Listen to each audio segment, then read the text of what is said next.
ہمیں یحییٰ بن یحییٰ نے حدیث بیان کی، کہا میں نے امام مالک کے سامنے قرات کی کہ ابن شہاب سے روایت ہے، حضرت سہل بن سعد ساعدی رضی اللہ عنہ نے انہیں خبر دی کہ ابو عمرو اجلانی رضی اللہ عنہ حضرت عاصم بن عدی انصاری رضی اللہ عنہ کے پاس آئے اور ان سے کہا، عاصم، آپ کی کیا رائے ہے اگر کوئی آدمی اپنی بیوی کے ساتھ کسی مرد کو پائے، کیا وہ اسے قتل کر دے؟ اس پر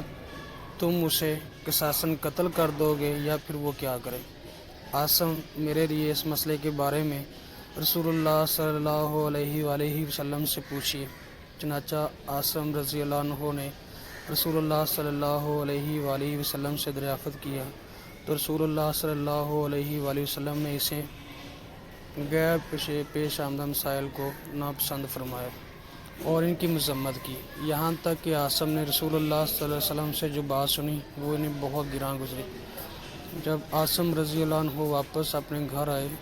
تو ابو عمرو رضی اللہ عنہ ان کے پاس آئے اور کہنے لگے، عاصم، رسول اللہ صلی اللہ علیہ وسلم نے آپ سے کیا فرمایا؟ عاصم رضی اللہ عنہ نے ابو عمرو رضی اللہ عنہ سے کہا، تو میرے پاس بھلائی کی بات نہیں لایا تھا۔ رسول اللہ صلی اللہ علیہ وسلم نے اس مسئلے کو جس کے متعلق میں نے آپ صلی اللہ علیہ وسلم سے دریافت کیا ناپسند فرمایا۔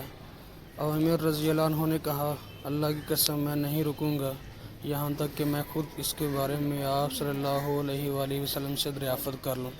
چنانچہ ابو عمرو رضی اللہ عنہ لوگوں کی موجودگی میں رسول اللہ صلی اللہ علیہ وسلم کی خدمت میں حاضر ہوئے اور عرض کی،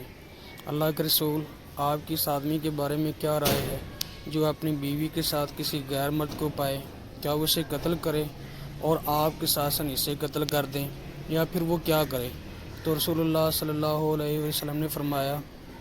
تمہارے اور تمہاری بیوی کے بارے میں قرآن نازل ہو چکا ہے، تم جاؤ اور اسے لے کر آؤ۔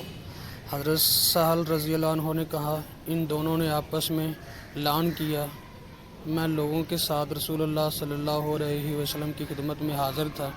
جب وہ دونوں اعلان سے فارغ ہوئے،